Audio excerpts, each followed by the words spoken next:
Hey everyone, it's your boy, Bardock here. And, I hate to, bring up the news, which I think a lot of you already know at the moment, but, Dragon Ball's creator, Akira Toriyama, has sadly passed away. This is obviously a huge shock to myself and, all of us in the Dragon Ball community. Real shock. My condolences and my thoughts go out to his family on this tragic time.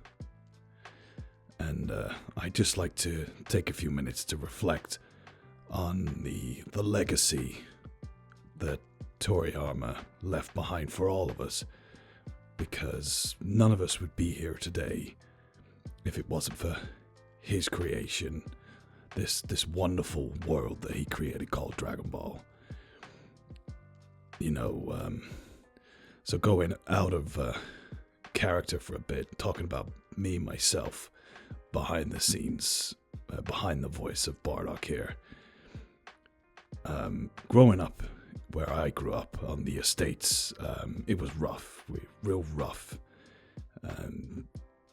Every corner was a gang waiting to jump you. You know, if you didn't know how to fight, you got your head kicked in. The same was at the schools and that. Had a real rough time growing up. And my family, my father was a bodybuilder and martial artist. My uncle was a martial artist. My other uncle was a karate man. And we didn't really watch, we come from the UK. We didn't really watch like football or soccer, as it's sometimes called in the United States. We didn't play or watch any of those types of sports or take part in any of those kind of activities. So we were a bit of an oddball family. It was all about training and martial arts, and I got into wrestling and boxing at a young age. So we was a bit of an outcast family to begin with. A lot of things going on, a lot of problems. Anyway, it was the 90s, and we'd just gotten cable television. It was the big thing, it was over in the United States for a while, but it only just arrived in the UK. Cable television was revolutionary. And with it, we got a channel called Cartoon Network. And we watched silly things like Dexter's Lab and Cow and Chicken and I Am Weasel, stuff like that. And I got introduced to two animes that, and one in particular that would be, something that would change my life forever. And on Sky One, it was Pokemon, just before watching World Wrestling Federation. And on Cartoon Network, they started airing this show called Dragon Ball Z. And I remember sitting there watching as a kid, and it was a show, and this guy Goku, he was all about training, getting stronger, but he was a great guy as well, and I just got hook, line, and sinker, and it was every day I'd run home from school because I had to catch the latest episode of Dragon Ball Z. Who was this mysterious Vegeta or Nappa that was coming to Earth at the time, and how was Goku gonna get out of this one? Watching him run up Snake Way and that, stuff like that. And then I started meeting other kids that were also watching it and became friends, talking about Dragon Ball Z and stuff like that. And it was just right up my alley. Here's an anime about martial arts, training, getting stronger, training hard, and it just resonated with me. One of my favorite films growing up was Rocky, and it was always like, you gotta train harder than last time. You gotta keep pushing yourself, even if it kills you. You just gotta get that Zenkai boost. You gotta keep going. And that was the mentality that I had in life. That is the mentality that I still have to this day. And this show, it had everything about it. I remember that it became so popular here in the UK that we have a store here, a catalog store called Argos, and it had not one, but two dedicated pages in the catalog, all to Dragon Ball Z stuff, like Dragon Ball Z bed sheets, Dragon Ball Z board games, Dragon Ball Z toys. You know, it was crazy, you know. And I remember going into Woolworths and getting my first Dragon Ball Z toy, which was a Gohan toy, and I still have it to this day. I mean, it looks horrendous, you know. It's not like some of the figures that I've got now, which are like the Band Prestos, which look amazing. This thing looked real rubbish, but it was like a toy for kids back in the day. I remember buying that, and I still have that toy to this day. And, you know, as I got a bit older, I got introduced to things like anime conventions. You know, I'd never really heard of anything like it before. And it was just through searching through Dragon Ball stuff online. And, we were looking for, like, the Dragon Ball AF, like that infamous rumor and stuff like that. And some of the flash animations and rumors and that. And the artist scene wasn't really big at the time. But there was websites like Gaia Online and that where you could meet other like-minded people. And I found out about this anime convention nearly 20 years ago. And I went dressed as Broly. And I mean, my costume was terrible. I mean, it was god-awful. You know, I think I was about 16 at the time. And, I'm wearing this costume. And but because of all the training I did and that, I wasn't in half bad shape. I was quite big. I'm naturally a very big guy anyway. I'm very tall, very muscular, and I train 5 days a week, so. And then one of my closest friends to this day, went up to another one of my closest friends to this day, and this is how we all met. And he went up to him and went, "Oh my God, there is a Broly over there who's actually a tank. We gotta go get a photo with him."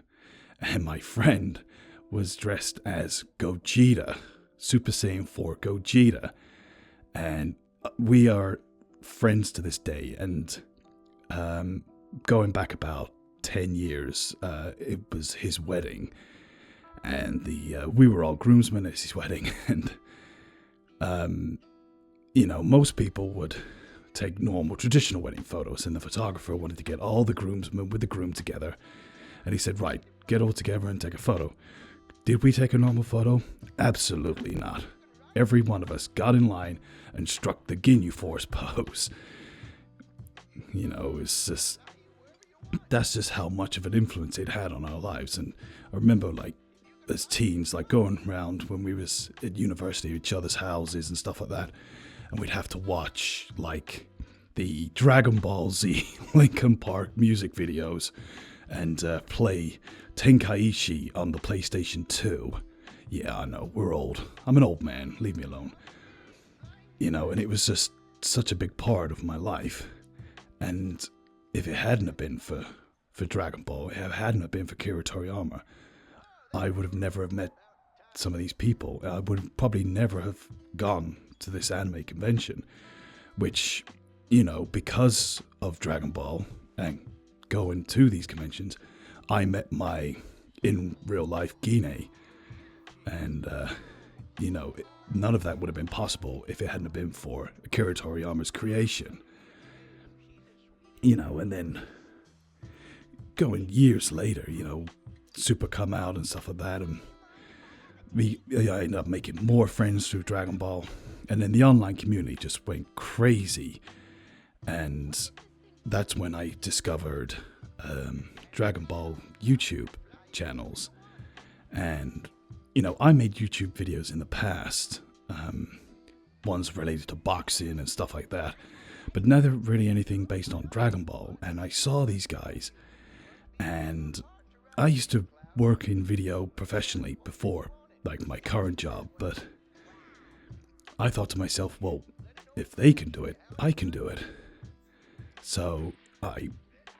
And then it just so it happens, one of the DBZ YouTubers, who we all know and love as Chi-Chi Smash, was looking for editors. So I started out as an editor for Chi-Chi Smash. And now me and Chi-Chi are very close friends. Like, she's one of my closest friends on the internet.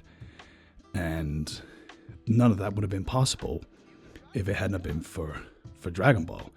And then, you know, I got friendly with more members of the community. I got invited to different groups, different Discords, different Dragon Ball communities. And I've just made so many friends online thanks to Dragon Ball. I've had friends from the United States come over here to the UK and stay over just so we can marathon things like Dragon Ball and spend time talking about Dragon Ball. You know, I've made friends worldwide because of this community. This community that owes its lineage to the one and only Akira Toriyama. And I have a saying that you're never truly dead until your name is uttered for the last time. And Akira Toriyama has created a legacy so great that he has found the path to immortality, because he has created something that's so beloved by so many people that they will forever speak his name. And I think that's an absolutely incredible legacy to leave. Such a colorful world, you know, and so many creators have come because of this inspiration. He has inspired so many millions upon millions of people from his work, you know. And I was just talking to Gine, and she is a huge One Piece fan. And when she found out the news, she said, you know, she couldn't believe it. And she said, you know, she felt so bad for me, because she said it would have been like if Oda had died for her. You know, it's like when Bowie passed. You know, it shocked a lot of people. And I think the same is with Akira Toriyama. It's a huge shocker that he was taken before his time. But the fact that he's created such a magical legacy behind is something that we can never forget. You know, and then we owe so much. You know, my channel today would not be here if it wasn't for Akira Toriyama. These skits, these comic dubs, these silly stories that we tell, none of that would have been possible if not for his creation, which was Dragon Ball. You know, and he has just created something so magical and so wonderful that it's just brought us all together like this. And it's brought us to so many different people, you know, and I've got to work with so many great and talented people. You know, I've got to become friends with so many of you just through our mutual love for Dragon Ball. And you know, like Gine likes to make a joke that she wants to get one of those hazard signs put on the wall that says, days that I haven't spoken about Dragon Ball, but the counter would never go above 0. She said the day it goes above 1 would be a miracle. Because, you know, I'm always talking about Dragon Ball. You know, my whole house is just littered in Dragon Ball Z memorabilia. You know, I mean, it's littered with Final Fantasy VII memorabilia as well. I mean, I've got Tifa stuff everywhere, but every piece of Tifa art or Tifa memorabilia is then complemented with a Dragon Ball one as well. And, you know, it is a huge part of my personality. You know, I go to the gym every day, and my gym gear is Dragon Ball themed. Everything I wear is Dragon Ball themed down the gym. And so many guys down the gym, like so many of the bodybuilders that I train with, I'm friends with, are all Dragon Ball fans, because it's that mentality, that train hard, work harder mentality, get stronger. And, you know, some of the gyms I've been in have literally spray painted Broly up on their walls. You know, it's not only influenced the manga world, it's not only influenced the anime community, it's influenced the gym world and just pop culture in general. There isn't a person out there that doesn't know about Dragon Ball in some shape or form. You know, even like old fuddy-duddies know exactly who or what Dragon Ball is. You know, it is just one of those living legacies, you know, like everybody's heard of James Bond, everybody's heard of Doctor Who, everybody's heard of Dragon Ball. They may not have watched Dragon Ball, but they know of Dragon Ball. It's just, and I'm obviously waffling a lot in this video, but I just wanted to get a lot of my thoughts out there to you, the people, because I wouldn't be here if it wasn't for you guys, you know, tuning in every week to watch our content. And that's because you guys are Dragon Ball fans too. And it has just created a community that's just so vast but so brilliant, you know, and I hope that we can continue creating the content that we do for you. And let's just hope that King Yama has set a nice place aside for Toriyama up there, and he hasn't set him on his way down Snake Way, because that's a long walk. But yeah, I just want to say a big thank you to Akira Toriyama for this amazing creation and this legacy that you've left behind. And I think I speak for a lot of us here when I say, you know, farewell, Akira Toriyama. You will be heavily missed, but your legacy will live on in our hearts forever. Bardock out.